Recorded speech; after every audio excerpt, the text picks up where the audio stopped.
Chris Jenkins and I just messed up like, what was it, once, twice, 3 times? I'm just here smiling, so. But today I have joining me Ashley Stroehlein from WBTV. I'm honored to be in your presence today. I'm honored to finally get to be a guest on your show. Hey, well, so you're going to come back?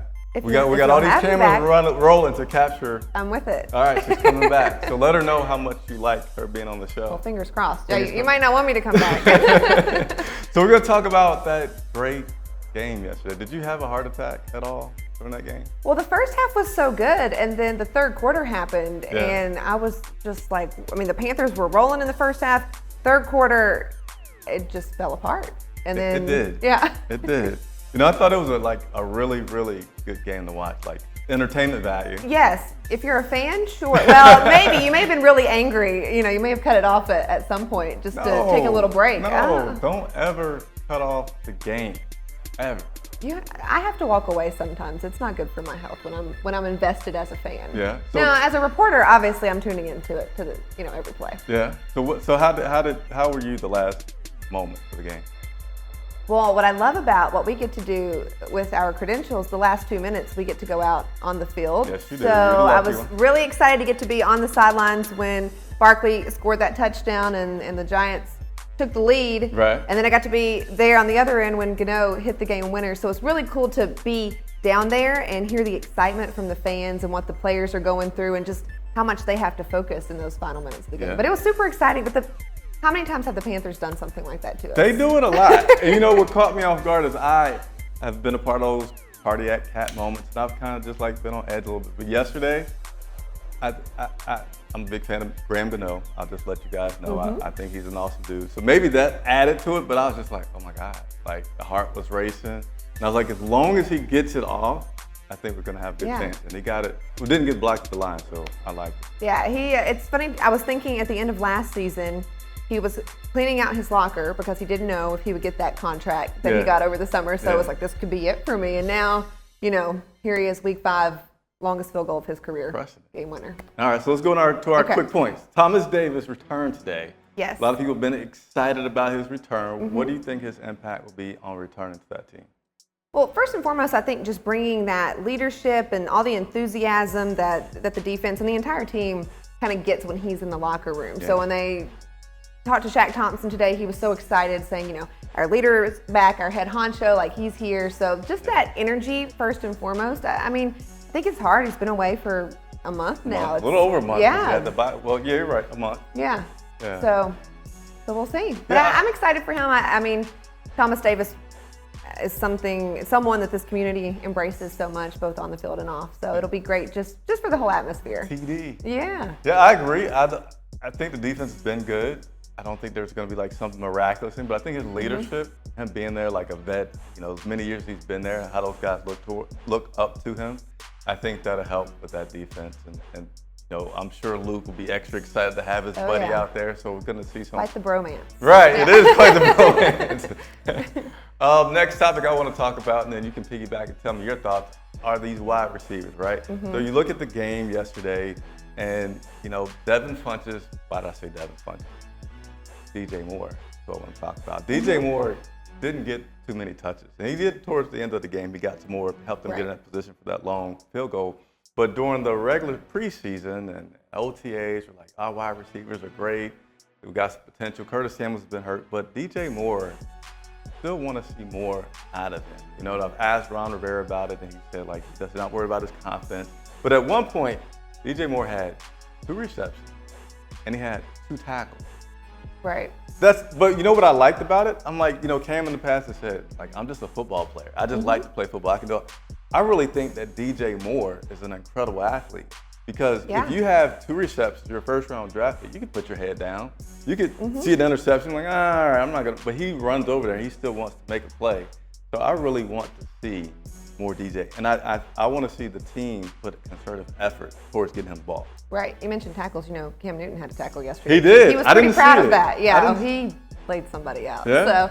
But with DJ Moore, I think I was really impressed when he did get the ball yesterday, and he just plowed people over. When he was at Maryland, that was something that he was, really well known for. What he could do after he got the ball, how he could move the ball down the field. So when he got it after the play, he was making Making some people ground. miss. Yeah. So.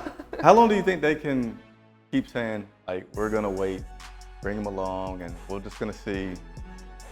I don't have an answer for you. You don't have an answer? No, but I was really impressed. You saw Christian McCaffrey, DJ Moore, and Curtis Samuel, all young guys on that team, all making big plays offensively. So I think it's really great that in the first half, they were all somewhat in the rotation. And I think that the Panthers kind of have to be open-minded with their run game and using that to score the touchdowns versus Cam airing it out. Now, random off topic. Okay. We plan these things, but not break the plans. So, Christian McCaffrey got tons of carries, receiving and rushing. What did you think of that if that was happening? I mean, I think he's another one. I mean, when he gets the ball in his hands, he is so powerful. He's so quick, that speed. I mean, he finds the gap and he takes off. And so I think, I mean, we all knew from year 1 to year 2, the plan was to give him the ball a lot more, and it's really worked out. I mean, for the Panthers so far. So, and I think if you go back to 2015, the Super Bowl year, Cam had so many different offensive targets that weren't maybe who you thought it would be because we had injuries and different things going on. Right. So I think that's something that has always worked for the Panthers is, well, maybe it's this person that didn't get a touch last game, or maybe it's this person from the bench, or it's just very interesting how, because Greg Olsen is out, right? So how can we bring in some other people in the rotation, and they've been really good at making that work. I know you're not a stat person, neither am I, but I just happened to look at this so I can sound intelligent. 10 different players have scored touchdowns for the Panthers. See, my point proven. A fact to support your remarks. I love it. Special teams, they were introduced yesterday. It worked out. It worked out slightly good, right? Yeah. So do you think that they're definitely going to keep doing it, but special teams performance yesterday? What about A++? Yeah, I mean they kind of sealed the deal. I mean, you had Colin Jones making the most of that muff punt and getting the touchdown, and then Graham Gano with the game winner. And Pilardi also got the Giants, to make a move when they weren't supposed to, and drew that, and then the offense got to come back out and make a play. So. Well, usually when I do these day after thoughts, there's something that I feel like was glaring wrong that I want to bring out and talk about. I know somebody said, like, one of the players commented on having all 3 phases play well yesterday. Yeah. And, they did have their ups and downs to it because the Giants scored 31 points, but nothing really comes to me like, other than just wishing DJ Moore got the ball more, please. I can't think of anything that's really, gosh darn it, the heck about yesterday. Yeah. First off, I think we need to get you a DJ Moore jersey. I think you're a little bit of a fan, maybe. Yeah. I mean, he's a first-round draft pick, and this seems like we're just like you want to see him out there making moves and being productive. But I'll take the jersey. Okay. but last year the Panthers did use Christian McCaffrey a lot, but this year it was how can we use him even more? So maybe it's one of those things of finding that's the same thing, the same process. How can we really work him in and make the most of his potential? Not to go back to DJ Moore. That's all right. Yeah. But the glaring thing, well, at one point in the game, I thought we were between Eli and Cam, we were having a showdown as to who could throw the most interceptions. And I hate to say that, but I was just like, okay, well, now Mike Adams has 2 interceptions, and now the Giants defense, and so I think really the main thing is keeping composure. And after the game yesterday, Coach Rivera said in the third quarter, I kind of lost my composure, and I can't do that. What do you do? As the coach?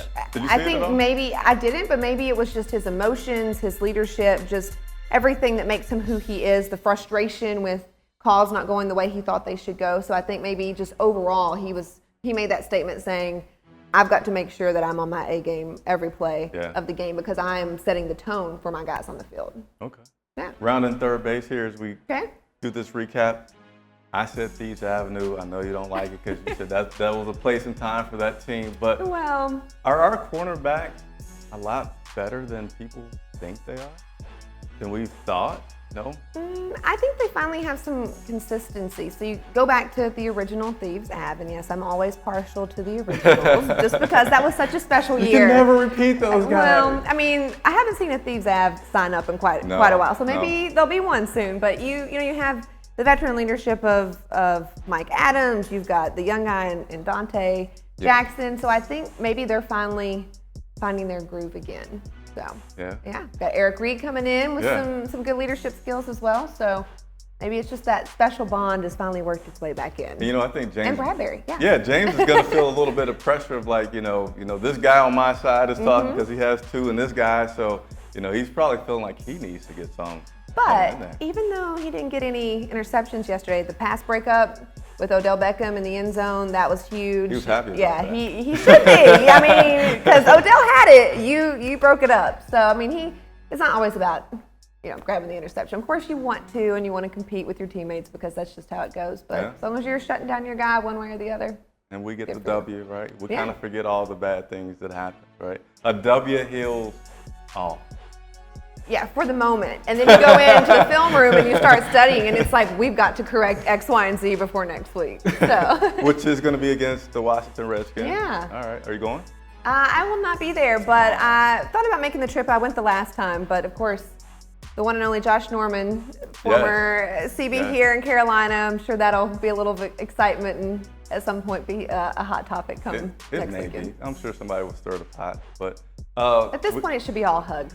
It should just be love, right? I think it will be. He comes to Cam's kickball thing every year, right? I think great relationships are still there. I just think you obviously want to win if you're playing your old team. But, yeah. Well, actually, it's over. Already? But you said that you would do it again. So you leave your comments. We're going to look into this camera here and tell them how to keep in touch with Ms. Stroehlein. Okay, well, you can follow me on Twitter at AshStro, ASHSTRO, or on Instagram. It's ash.stro because somebody had that handle already. So I couldn't be the same all across the board. Twitter and Instagram. I know. Give me my handle. But to make it easy, I also have these videos, some links to check out Ashley. And also love to hear comments. So anything that we didn't talk about, any feedback from what we talked about, Ashley's going to check out the video, respond, I'll respond. Love to hear from you guys. If you haven't subscribed, please subscribe and hit the notifications because nowadays, you won't know when we do stuff like go live because it's just sitting there waiting for it. So, don't want that. For Ms. Stroehlein, I'm Chris Jenkins. Thank you guys for watching.